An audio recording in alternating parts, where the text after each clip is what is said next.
Hi everyone.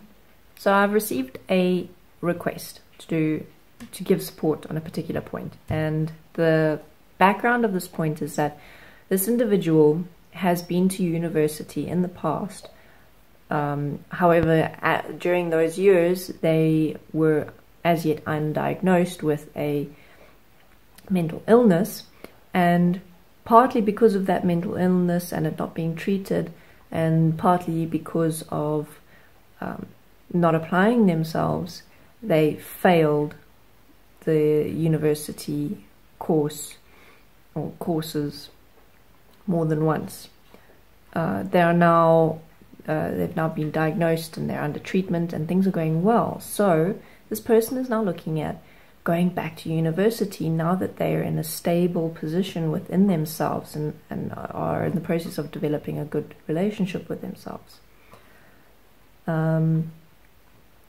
So they've been told by many people that they have the capacity to succeed.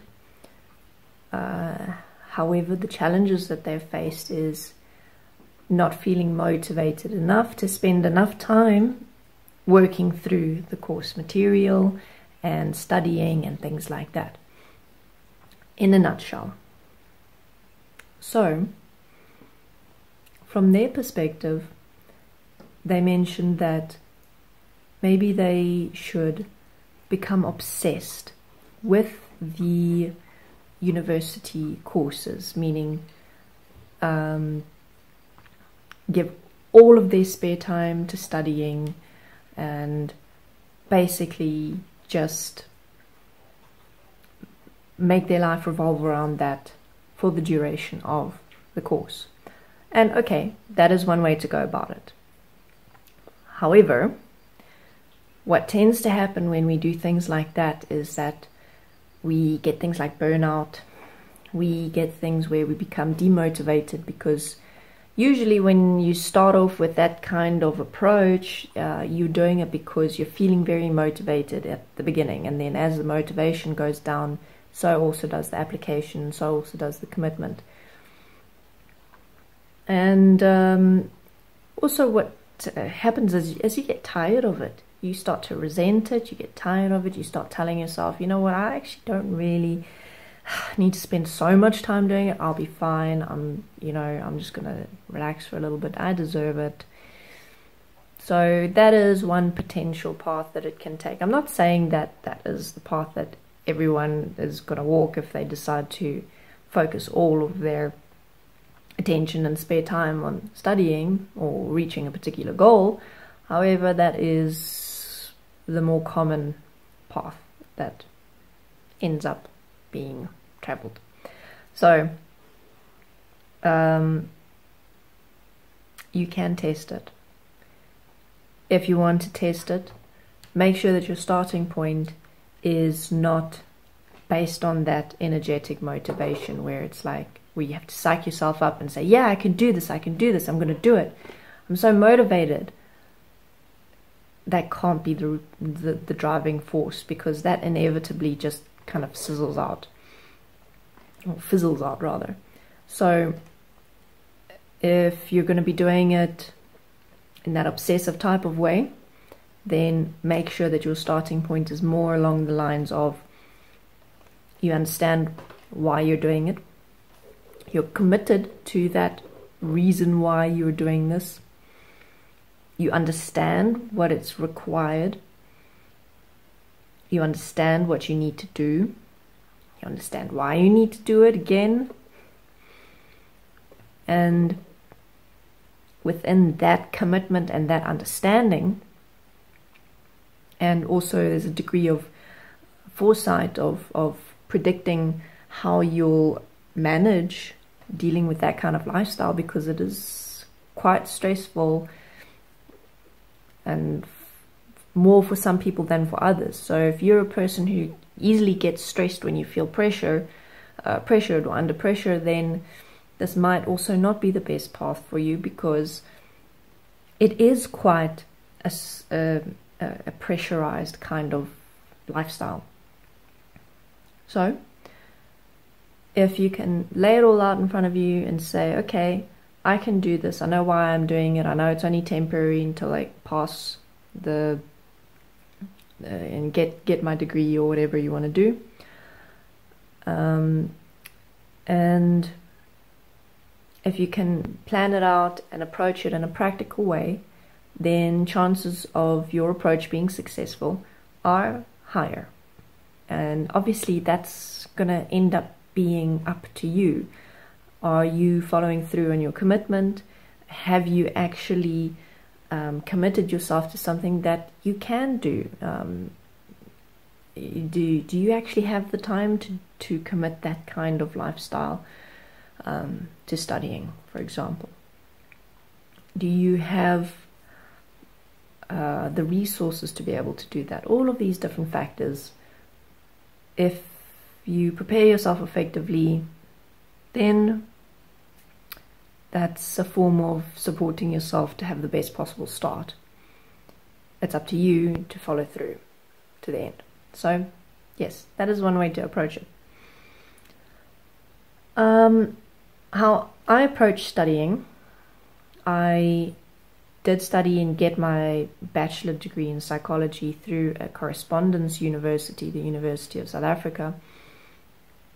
And I was also working full-time while I was studying, so it was quite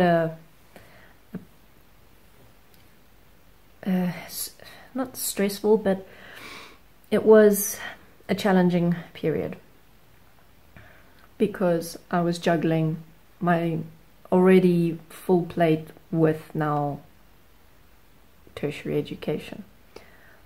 And how I approached it was, I know that it's different in different countries. Some countries you have to have a very, very high pass rate or percentage in order to pass. Here it's not so strict. What I did is I realized that I could not dedicate all of my time to studying, and it was not possible for me.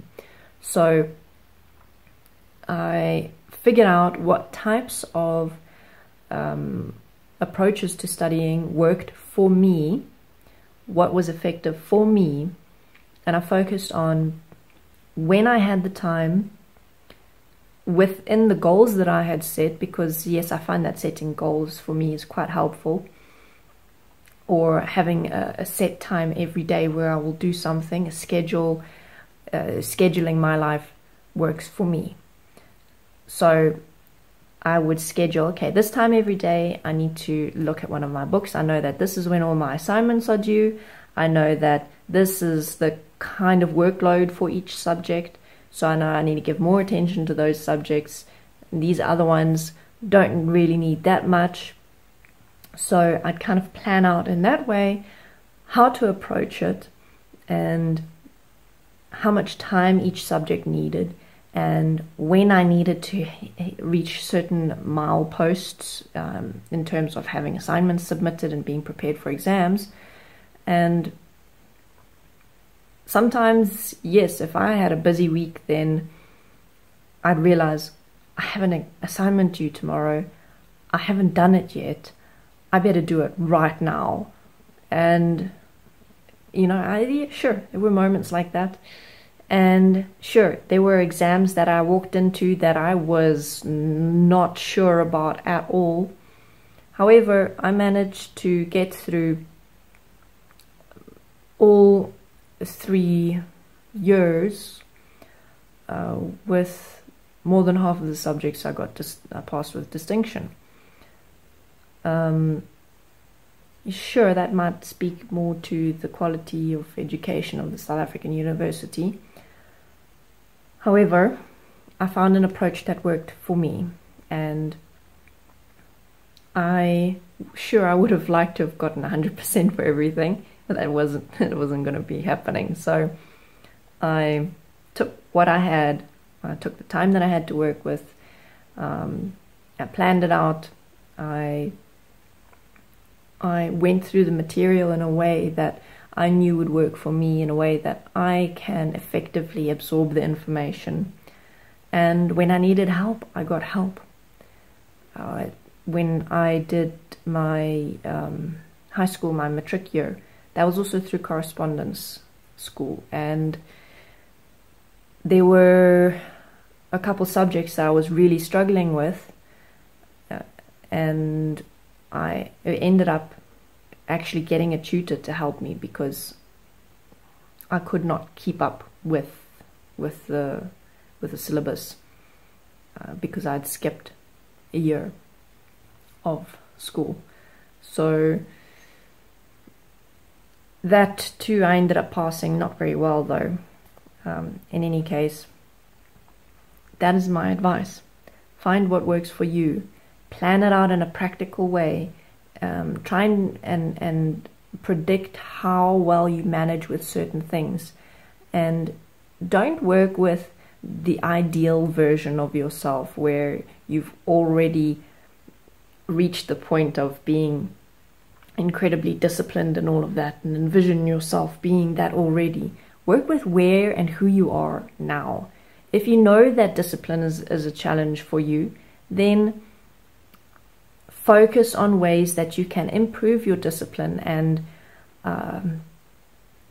work through your course or towards your goal in such a way that you're giving yourself plenty of opportunities to apply yourself. And in this particular case, with this particular individual who has in the past done the courses and failed, an important thing to remember is don't hold yourself hostage to the past. Don't keep telling yourself that you're going to fail because you failed in the past. You're going to have to let the past go, learn from it, yes, and focus on how can you create yourself better here and now and into the future. I know that it can be challenging, but practice that point of forgiveness, of letting go and focusing on moving forward, moving within your new self-creation.